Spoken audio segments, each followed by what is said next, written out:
Good morning students. First year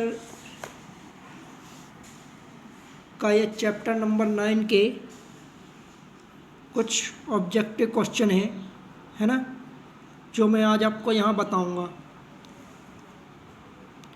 IMP question है chapter number 9 magnetism, चुंबकीय या चुंबकत्व के ये क्वेश्चंस हैं। तो आइए देखिए, एक एक करके हम क्वेश्चन देखते हैं।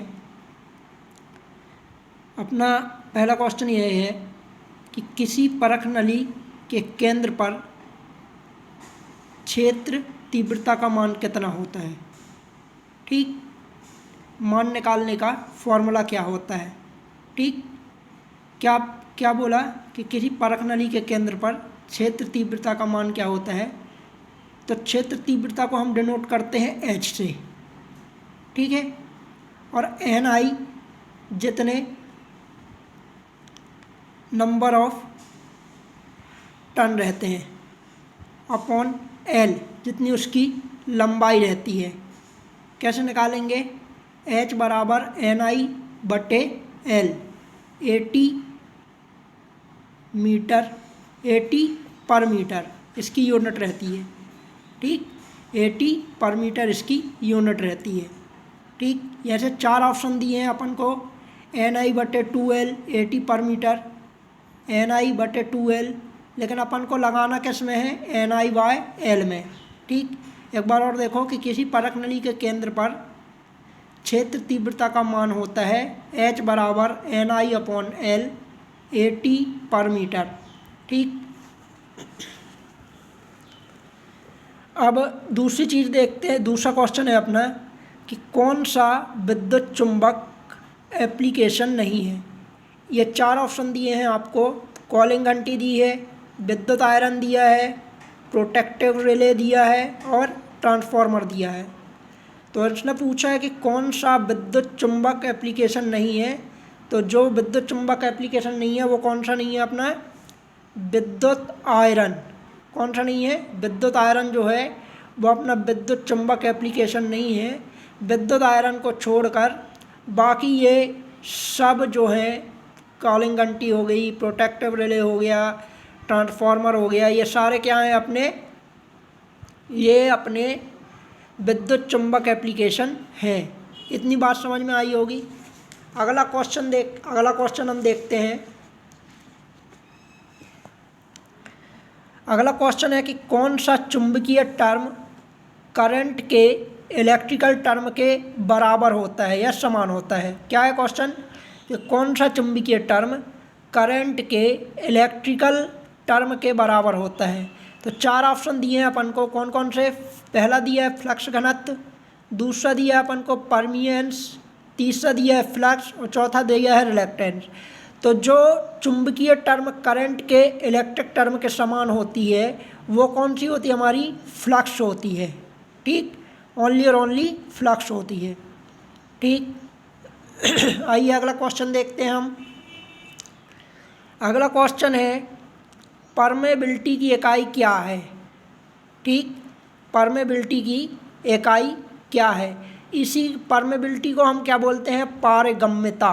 क्या बोलते हैं? पारगम्यता। तो परमेबिलिटी की इकाई है ampere turn weber per metre square. ये 4 ऑप्शन दिए हैं आपको। एम्पियर टर्न पहला ऑप्शन है, दूसरा ऑप्शन है वेबर पर मीटर स्क्वायर, तीसरा ऑप्शन दिया है आपको एम्पियर टर्न वेव और चौथा ऑप्शन दिया है इनमें से कोई नहीं। तो इस कंडीशन में इसका आंसर जो होगा वो चौथा वाला होगा। कौन सा होगा? इनमें से कोई नहीं। तो परमेबिलिटी की यूनिट होती क्या है एक्चुअल में? तो परमेबिलिटी की जो यूनिट होती है वो क्या होती है? हेनरी पर मीटर। क्या होती है? पारगम्यता की यूनिट हेनरी पर मीटर होती है। और अगर दूसरे तरीके से लिखा आ जाए तो वो होती है न्यूटन पर एम्पियर स्क्वायर। क्या होती है? न्यूटन पर एम्पियर स्क्वायर। यह चीज़ ध्यान रहेगी आपको। आगे बढ़ते हैं। आगे अगला क्वेश्चन दिया हुआ है हमें कि चुंबकीय फ्लक्स की इकाई क्या है। ऑप्शन दिया है, पहला ऑप्शन दिया है न्यूटन, दूसरा ऑप्शन दिया है वेबर और चौथा ऑप्शन दिया है एम्पियर्स और टेस्ला। ठीक, न्यूटन, वेबर, एम्पियर टर्न और टेस्ला। तो चुंबकीय फ्लक्स की जो इकाई होती है वो होती है हमारी एम्पियर टर्न। क्या होती है? एम्पियर टर्न होती है। यह सब चीज़ें बता चुका हूँ क्लास में, केवल आपको रिवीजन चल रहा है अब, है ना। अब अगला क्वेश्चन पढ़ते हैं हम। चुंबकीय पाथ के कौन से भाग को सबसे अधिक एमएमएफ आवश्यक होगी? क्या बोल रहा है क्वेश्चन कि चुंबकीय पाथ जो है, चुंबकीय पाथ में ऐसा कौन सा भाग है कि जहाँ सबसे अधिक एमएमएफ यानी मैग्नेटिक मोटिव फोर्स, ठीक है, इसी को कहते हैं क्या? Magnetic motive force. तो कौन से भाग में सबसे अधिक आवश्यक होगी? तो पहला ऑप्शन जो दिया है आपको बायोगैस का दिया गया है, दूसरा ऑप्शन दिया है कॉइल और तीसरा ऑप्शन दिया है इंडक्टेंस और चौथा ऑप्शन दिया है कोर। तो जो अपन का जो चुंबकीय पाथ रहता है, चुंबकीय पाथ में जो बायोगैप रहता है, ठीक, बायोगैप में एमएमएफ की सबसे अधिक आवश्यकता होती है। कहाँ आवश्यकता होती है? बायोगैप में। तो अपना आंसर क्या हो जाएगा? बायोगैप। इतनी चीज़ समझ में आई होगी। अगला देखते हैं अपन। अगला दिया है कि दो जॉय चक्रीय राशियाँ को फेज क्षेत्रफल कहा जाता है। कब कहा जाता है? जब उनके बीच कितने डिग्री का अंतर हो। मैंने बताया रहा क्लास में कि जब जॉय चक्रीय राशियों को फेज क्षेत्रफल जब कहा जाएगा जब उनके बीच में डिफरेंस जो है वो कितने, जो फेज अंतर रहेगा, फेज डिफरेंस रहेगा, वो कितना होना चाहिए? 0 डिग्री होना चाहिए। ये चीज़ बता चुका हूँ मैं क्लास में। ठीक,